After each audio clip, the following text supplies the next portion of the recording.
Hello everyone. So in today's video, we're going to be talking about my squad leader checklist for public play AAS, and generally the three things that have to get done every single map on start to ensure that you don't have a terrible game.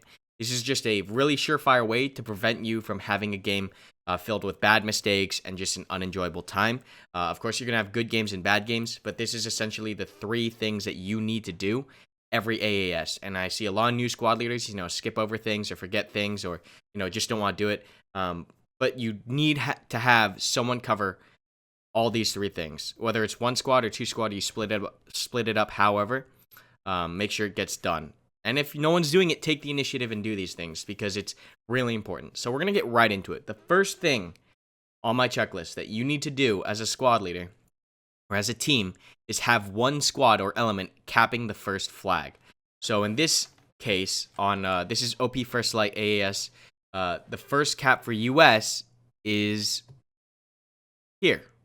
So usually the smallest squad caps the back caps, right? So the smallest squad would cap this flag, and then they move on and they take this flag.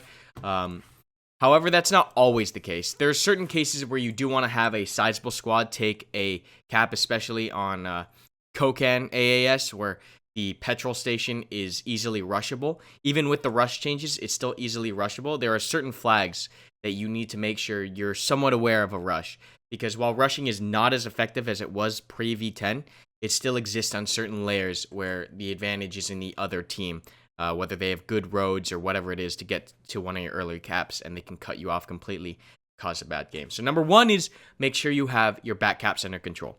Usually it's the smallest squad. Some cases it's not. Whoever has to do it just does it. And if no one's doing it, take the initiative, scrap whatever plan you had, and get those back caps. Because without the back caps, you can't even play the game mode properly.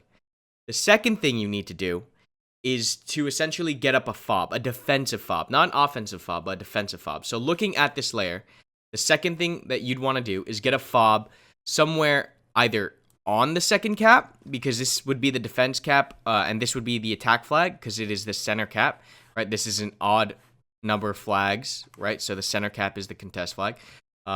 So you want to have a defensive fob, whether that's on the point, or maybe it's near the point, or maybe it's in between the attack and defense flag.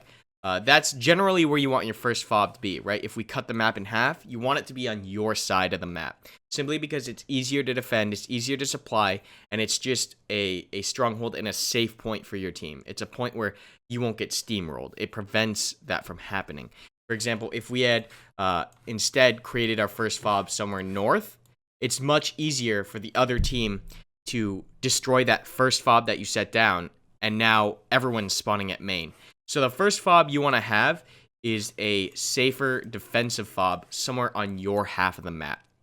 Whether that be an even amount of flags or an odd amount of flags, wherever it is, it should be on your half of the map, somewhere easily defendable, and pretty much the first stronghold for your team to ensure that, worst case scenario, you get that fob up guaranteed, and everyone can start on the defense flag. You might not be winning the game, but you won't be losing terribly.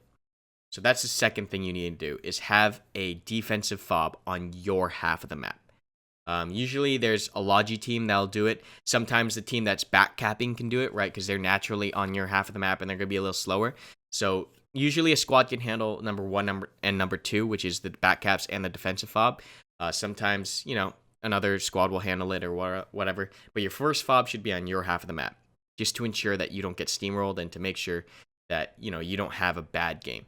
Of course, this is for public play, so this is just always assuming the worst, just so that you can have somewhat of an enjoyable game and prevents you from having, steamrolls. The third thing on the checklist is to have an offensive squad contesting the cap zone, right? So once 1 and 2 have been handled by a squad leader, you want to have another squad leader go really aggressive and put pressure on whatever flag is the center cap or the attacking cap. So in this case, on an odd amount of flags for this layer, right? There's 5 flags. The capping contest is the center cap, right? Because both teams will be fighting over this. You need to have one squad putting pressure on that flag. In the case of, let's say we just, for the sake of demonstration, eliminated that middle cap, and turn this into an even amount of caps, the most of the points still hold, right? You still want your defensive fob on your half of the map somewhere. It could be in between, it could be in between, but you want it to be somewhere roughly on your side of the map. So anywhere on your side of the map is good. Usually pretty much near your defensive flag, so you can easily defend it. And then you want to make sure that you have a squad attacking. You want to put pressure on them, right? Because if they just sit back, you have no pressure, then what they can do is they can just bring the whole brunt of your force on your own cap, and that's never good because then that gets steamrolled as well. So you always want to have some kind of squad putting pressure on. Doesn't need to be the majority of your team. It could be, but it doesn't have to be. Just a single squad is enough to get the game going and kind of get a solid start to where you can work from there. You don't want to have massive power swings in the beginning of the map because that's how, steamrolls happen on your side. You don't want to have like a really risky move, have that risky move fail, and then now you're all spawning at main or whatever. And pretty much so long as you do these three things, once again, number one is to make sure your back caps are capped. Number two is to get a fob on your side of the map somewhere, preferably near your first defensive point, so that you can easily defend it and it's a fallback point for the rest of your team. And then number three, have a squad attacking on the start of the game. So long as you have all these three things covered, you're in a good spot. Because right now, especially with all the new squad leaders or with the Sale and V10, they don't know the game as well. They don't know the game as much. So it's important to have these three things covered to have an enjoyable AAS round. From here, I'd say the next step would be to get an offensive fob up. Whenever you're attacking, you want to always make sure you have an offensive fob, unless the terrain doesn't allow for it, simply because you're able to put a lot more pressure on a cap. Sometimes you can take flags without fobs. An offensive fob, you can work off rallies. But it's always good to have an offensive fob if possible in an ideal location. If there's no location that can fit your needs for that fob, then don't build it because you're just going to lose it. But an offensive fob would be a good next step. But always make sure you have your back caps covered. Always make sure you have your defensive fob. Your defensive fob is so important because if you don't have a defensive fob, it's very easy for the other team to just blow through your caps because everyone's spawning at main, and by the time you get to that cap, they're at the next cap, and it's just a steamroll because you can't get somewhere fast enough.